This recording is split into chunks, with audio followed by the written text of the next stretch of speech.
Hello everyone, myself Taruna Dave from Making Doctors Organization. આપણી સાથે આજે જોડાઈ રહ્યા છે કૃપાલ શૈલેષભાઈ વાડેજીયા.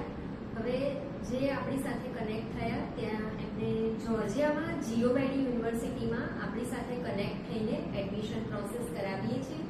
તો આવો આપણે એમને મળીએ અને થોડુંક એમને જે જર્ની રહી, મતલબ કે આપણી સાથે એમડીઓ સાથે જોડાયા તે દિવસથી તો આજ સુધીનું એમનું એડમિશન પ્રોસેસ થઈ ગયું છે. કાલે એ ફ્લાય કરવા વાળા છે, મીન્સ કે જઈ રહ્યા છે. તો આપણે થોડું જોઈ લઈએ. હેલો, હાય. આપ જણાવશો કે તમે એમડીઓ સાથે મતલબ જોઈન થયા તો તમને કેવું રહ્યું? અત્યાર સુધી બહુ સ્મૂથ સરસ રહ્યું છે. બધા જ ફેકલ્ટી મેમ્બર્સ બધા જ પહેલેથી લઈને આજ ડેટ સુધી સરસ રીતે સપોર્ટિવ રહ્યા છે અને બધી રીતે જ્યાં બી જરૂર પડે મને સહકાર આપ્યો છે, સપોર્ટ કર્યો છે, સમજાવ્યું છે જ્યાં કે શું કરવું જોઈએ, આગળ શું ના કરવું જોઈએ, બધી રીતે સમજાવ્યું છે. ડોક્યુમેન્ટમાં ને એવું બધું તમને ક્યાંય કોઈ કન્ફ્યુઝન કે બધું ક્લિયર? બધું ક્લિયર. અચ્છા, એમડીઓએ સપોર્ટ કર્યો આપને? હા, એમડીઓ. સરસ સરસ. લાઈક આપણે પૂરી ટીમથી મતલબ ટીમથી સપોર્ટ. બરાબર છે.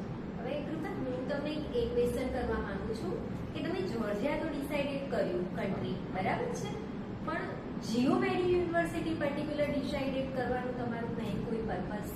હા, એમાં સૌથી પહેલા કે એમડીઓ ઓર્ગેનાઇઝેશને જ મને સજેસ્ટ કરી જીઓમેડી, અને મેં બી પોતે સર્ચ કર્યું અને ત્યાંનું સ્ટડી ને બધું જ લે આવ્યું અને બધું સરસ છે. અને ત્યાંનો એફએમસી એક્ઝામનો રેશિયો બી, પાસિંગ રેશિયો બી ખૂબ જ વધારે છે. એટલે ત્યાં યુનિવર્સિટીમાં મને એડમિશન લેવું યોગ્ય લાગ્યું. અને પછી એમડીઓના બીજા સ્ટુડન્ટ્સ જે પહેલાં ત્યાં હોય, એડમિશન લીધું હોય, એમની જોડે બી મેં વાત કરી અને સારું રહે, ખબર પડી મને કે આ જીઓમેડી યુનિવર્સિટી સારી રહેશે મારા માટે.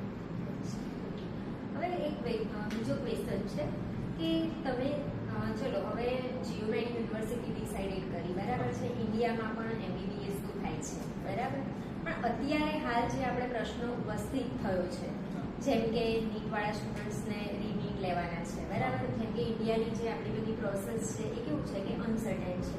તો આપણા જે હવે ભાવિ સ્ટુડન્ટ્સ છે એ લોકો માટે તમે શું મેસેજ પાસ ઓન કરી શકો? એ સ્ટુડન્ટ્સને કહેવા માંગીશ કે ખુદનું બેસ્ટ પરફોર્મ આપો એક્ઝામમાં, ખુદની બનતી મહેનત કરીને એક્ઝામ આપો અને જે માર્ક આવે એનાથી રાહ ન જો નેક્સ્ટ ટાઈમ માટે. અને સ્ટડી એબ્રોડ કરવી બહુ જ સારું રહેશે, તમે એ ડિસાઇડ કરી શકો.